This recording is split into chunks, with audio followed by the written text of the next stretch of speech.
Hello everyone, I hope कि आप अच्छे होंगे। आज इस वीडियो में हम लोग सीखने वाले हैं कक्षा 10 गणित दो चर वाले रैखिक समीकरण का ऑब्जेक्टिव क्वेश्चन को। तो ज़्यादा टाइम को वेस्ट ना करके आइए वीडियो को शुरू करते हैं। जैसा कि स्क्रीन पे आपको क्वेश्चन सब दिखाई दे रहा होगा, देखिए ये पार्ट 1 है, ठीक है ना। यानी कि इस चैप्टर को शुरू करने से पहले इस चैप्टर के बारे में थोड़ा सा हम बेसिक जान लेंगे। बेसिक चीज़ें जान लेंगे ना तो आपको क्वेश्चन करने में एकदम आसान होगा, ठीक है ना। तो आइए सबसे पहले जानेंगे। तो यहाँ पे आपको पता होगा दो चर वाले में कितने हल होते हैं। तो यहाँ पे पहला कंडीशन होता है a1/a2 बराबर b1/b2 बराबर c1/c2। यानी कि इस टाइप का जब हो जाता है, यानी कि समीकरण को जब हम हल करते हैं, ये स्थिति आपको दिखाई देता है, तो इसको हम बोलते हैं समपाती रेखा। क्या बोलते हैं? समपाती। जब इसका हम आलेख बनाएंगे ना ग्राफ पे, एक क्या होगा, एक समपाती रेखा, यानी कि दोनों समीकरण सेम होगा, यानी कि इसका मान बराबर ही आएगा। ये इस स्थिति में रहेगा, तो ठीक है। और दूसरा होता है a1/a2 नॉट इक्वल b1/b2। जब इस स्थिति को फॉलो करेगा समीकरण आपका, तो आप इसको आप बोल सकते हैं क्या, अद्वितीय हल। क्या? अद्वितीय हल बोल सकते हैं, या केवल एक हल भी बोल सकते हैं। क्या? केवल एक हल भी बोल सकते हैं इसको, ठीक है ना। इस स्थिति में रहेगा। तो फिर देखिए तीसरा एक कंडीशन होता है a1/a2 बराबर b1/b2 नॉट इक्वल c1/c2। अगर इस स्थिति में आ जाता है आपका समीकरण सॉल्व करने पे, तो क्या होता है, ये समांतर रूप में होता है। क्या होता है जी? ये समांतर हल होता है इसका, ठीक है ना। इस स्थिति में रहेगा। तो फिर से एक बार समझ लीजिए, a1/a2 बराबर b1/b2 बराबर c1/c2 के रूप में आ जाएगा। तो रेखाएं क्या होगी, समपाती होगी, ठीक है। क्या होगी जी? समपाती होगी। और यहाँ पे सेकेंड नंबर है a1/a2 नॉट इक्वल b1/b2 के रूप में आ जाएगा। तो इसका अद्वितीय हल होगा या केवल एक हल, दोनों में से कोई भी रहता है ऑप्शन में, तो आप टिक लगा दीजिएगा, ठीक है। फिर तीसरा पॉइंट है a1/a2 बराबर b1/b2 नॉट इक्वल c1/c2।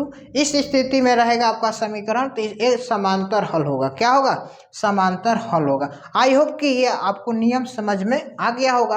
अब नियम समझ में आ गया है तो क्वेश्चन को भी अब आसानी से हम लोग सॉल्व कर पाएंगे, ठीक है।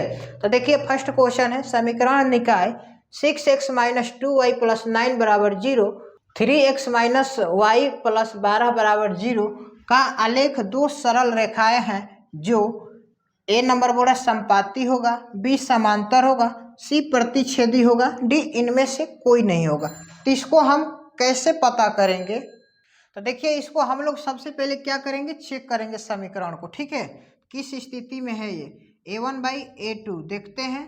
देखिए यहाँ से शुरू वाला a1 का मान होता है, ये b1 का मान होता है, ये c1 का मान, ये होता है a2 b2, ये होता है c2, ठीक है। तो इसका गुणांक लेंगे a1 का मान देखिए क्या है, यहाँ पर 6 है, और a2 का मान देखिए क्या है, यहाँ पर 3 है।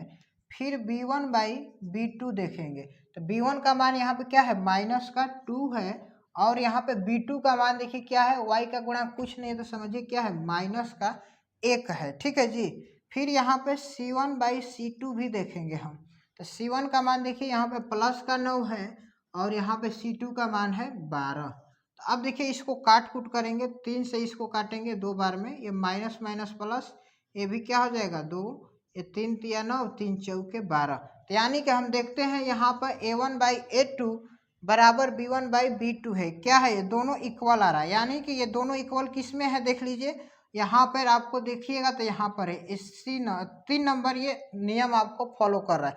यहाँ पे a1/a2 बराबर b1/b2 नॉट इक्वल c1/c2। देखिए यहाँ पे इसका मान बराबर है, इसका मान बराबर है, लेकिन इसका मान बराबर नहीं है। तो किस नियम को फॉलो कर रहा है, नियम 3 को फॉलो कर रहा है। तो ये क्या है, समांतर हल। तो देखिए समांतर हल किसमें है, ऑप्शन बी है, जो कि इसका करेक्ट आंसर हो जाएगा, ठीक है।